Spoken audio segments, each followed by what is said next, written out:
Et nous sommes de retour dans ce 18h15 et c'est l'heure du Face à la Rédac avec notre invité Dominique Leménaire. Bonsoir. Bonsoir. Vous êtes président du conseil départemental de la Sarthe. Ce soir, on parle évidemment du dossier du moment. C'est l'avenir du collège Ronceret, quartier des Glonnières. Aujourd'hui se tenait la commission permanente du conseil départemental.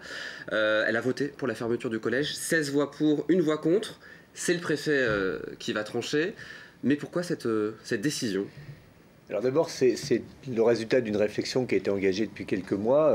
On sait que par le passé, il y a quelques années, il y avait déjà eu un certain nombre d'alertes qui avaient été formulées pour le maintien de ce collège, et notamment par l'inspection d'académie et les services du rectorat qui s'inquiétaient de cette situation, à la fois en baisse des effectifs, mais aussi par l'absence de mixité sociale.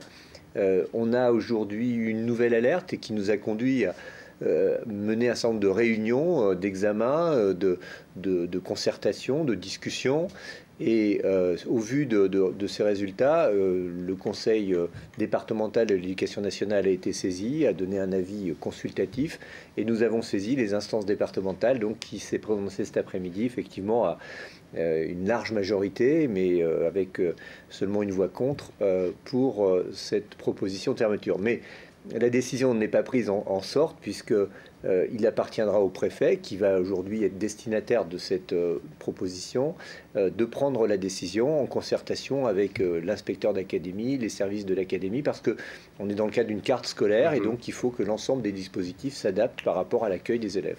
Quand est-ce qu'on aura une décision ferme et définitive sur l'avenir de ce collège ? Alors, vraisemblablement très rapidement, puisque le préfet a conscience de la nécessité de donner une réponse adaptée qui puisse convenir à la fois aux enseignants qui sont présents et qui devraient participer à un mouvement si le collège était fermé. Ensuite, parce qu'on souhaite, et dans le cadre des discussions, ça a été retenu, que cette fermeture se fasse dès la prochaine rentrée scolaire, et ce qui permettra là aussi d'affecter l'ensemble des élèves qui relèvent de ce secteur sur plusieurs établissements. C'est un peu la particularité, 4 collèges dans un rayon d'1 kilomètre dans un quartier qui ne connaît pas de développement démographique. C'est évidemment une urgence de pouvoir le faire très rapidement. C'est ce que j'allais vous demander. Que vont devenir les élèves donc, qui vont être dispatchés dans les collèges environnants, hein, c'est bien ça ? Alors, ils ont le choix, le libre choix, si ils le souhaitent, d'aller dans l'ensemble des collèges du secteur, donc que ce soit Vauguyon, Les Sources ou Maroc-Ushpi. Il y a donc une possibilité de carte scolaire très ouverte, très large, et c'est ce qu'on souhaite d'ailleurs, c'est que les élèves puissent choisir l'établissement dans lequel ils vont pouvoir poursuivre leur scolarité. Alors le collège Ronceret est classé en zone REP+.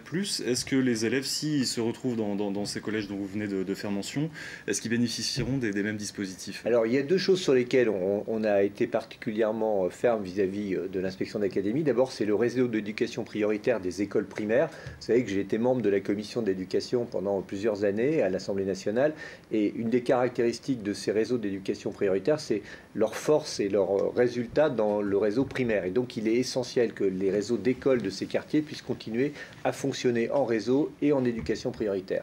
Et puis il y a des affectations dans des réseaux d'éducation prioritaire plus dans les collèges.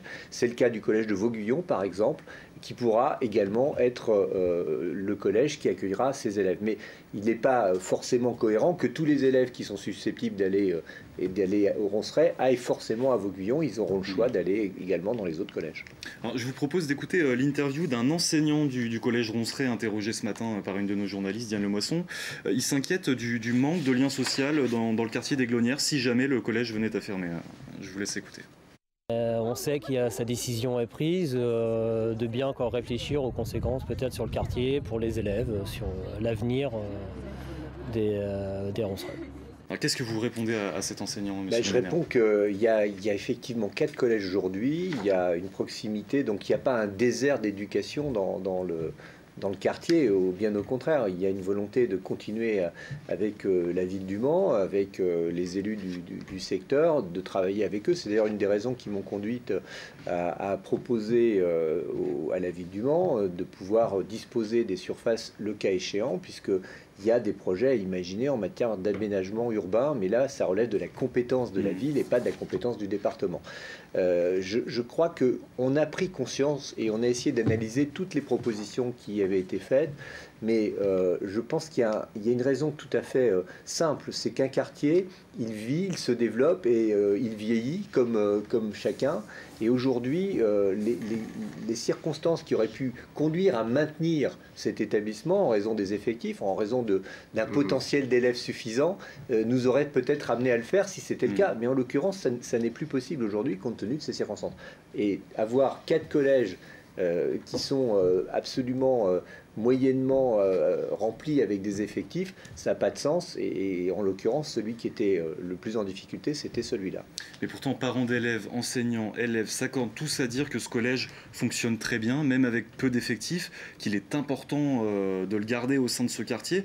Ces arguments ne sont pas recevables? C'est une conception, on ne peut pas leur en faire reproche. Ce n'est pas du tout l'analyse des services de l'inspection d'académie et du rectorat qui considèrent qu'en matière de pédagogie, il faut une mixité sociale, il faut un certain nombre d'élèves.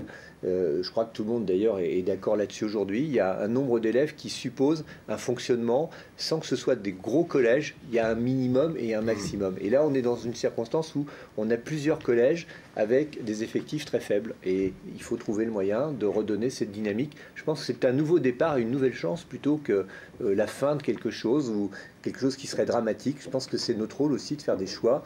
Et encore une fois, quand on fait un collège, on se projette pour les 40 ans qui viennent. Donc on est sur une logique d'aménagement, une logique qui accompagne l'éducation nationale. C'est pas notre rôle de faire la pédagogie. Nous, on est là pour trouver les moyens d'accompagner cette pédagogie. On va écouter un deuxième extrait, une deuxième interview. Cette fois, c'est un parent d'élève interrogé ce matin encore lors de la mobilisation au collège Ronceret. Regardez. On regrette la façon qu'il a fait, comment il a agi surtout, et qu'il aurait quand même pu venir plus souvent dans notre quartier, rencontrer les gens, rencontrer les élèves, rencontrer les enseignants, et pas aussi nous avoir menti comme il nous a menti surtout. Et comment voulez-vous faire confiance à des politiques quand on sait qu'on nous a menti? Et surtout aux futurs électeurs, comment leur dire qu'un vote n'a pas forcément gain de cause? Alors, elle fait évidemment référence au CDEN, cette maman, le conseil départemental de l'éducation nationale qui se tenait le 12 février. Les syndicats rapportent qu'une majorité de voix, à une voix près, s'était prononcée contre la fermeture du collège. Ils font état de 6 voix pour, 7 nuls, 8 contre. Alors, qu'est-ce que vous lui répondez à cette maman en colère? D'abord, le conseil départemental de l'éducation nationale, c'est une instance qui est présidée par le préfet, avec des représentants des personnels, de l'éducation, des syndicats, des élus, et donc c'est un avis consultatif. Mais comme vous le voyez, quand on a 7 pour, 6 abstentions ou 7 abstentions et 8 contre, on ne peut pas dire que ce soit une décision vraiment éclairée et qui fasse qu'on ait un tranché.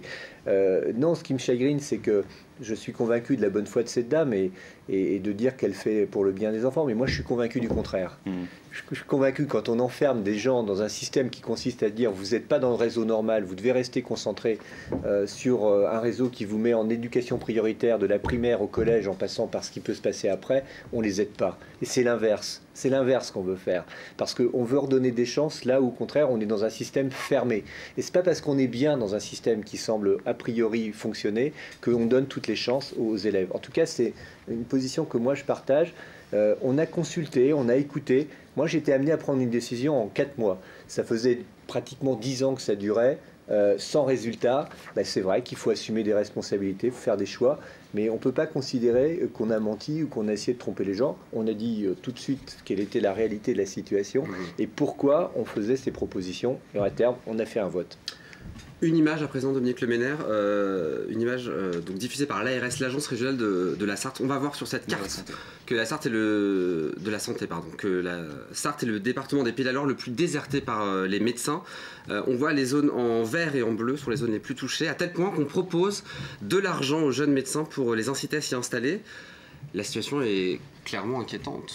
Alors, elle est inquiétante dans la Sarthe, comme elle l'est dans 98% des départements français, sauf sur le littoral et sauf sur la Côte d'Azur. Alors, il y a un vrai sujet, c'est que la répartition des médecins, contrairement à ce qu'on pense, il n'y a jamais eu autant de médecins dans notre pays, mais ils n'ont jamais été aussi mal répartis. Et de fait, les installations nouvelles se font, vous regarderez d'ailleurs sur la carte, c'est très facile à voir, se font plus proches du littoral que dans l'intérieur des terres. Et donc, tous les départements de l'intérieur sont victimes de la même situation, malgré tous les efforts qui sont faits par les collectivités locales.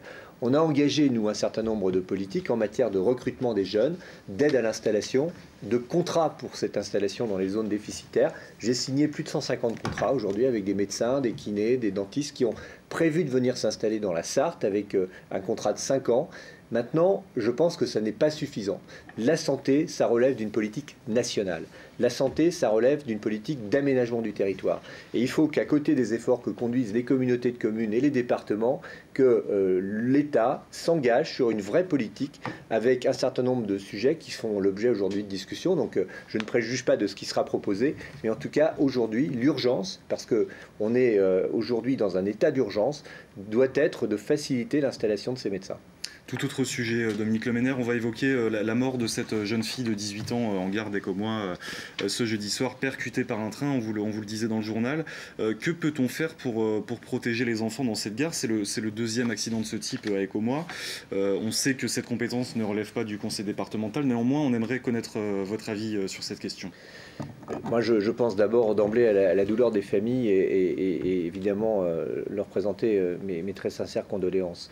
La question, c'est qu'un aménagement de sécurité de gare, ça doit être réalisé par ceux qui ont la propriété de la gare et donc la SNCF doit prendre toutes les mesures de protéger les voyageurs. Donc je sais bien qu'une fois qu'on a dit ça, on n'a pas résolu le problème, mais en l'occurrence, s'il y a des mesures de sécurité qui sont à prendre, vraisemblablement ce qui existe est insuffisant. Il y a un certain nombre de conditions de traversée de ces voies qui sont extrêmement dangereuses parce qu'on n'a pas la visibilité pour le faire. Et donc je pense qu'il y a là aussi besoin de prendre des décisions, mais elles ne relèvent pas du département comme vous l'avez rappelé. Merci Dominique Leménaire d'avoir été notre invité. Merci à vous. Et c'est la fin. 18h15 cette semaine sur LMTV avec le Festival des vins et de la gastronomie de Laigné-Saint-Gervais en Belin.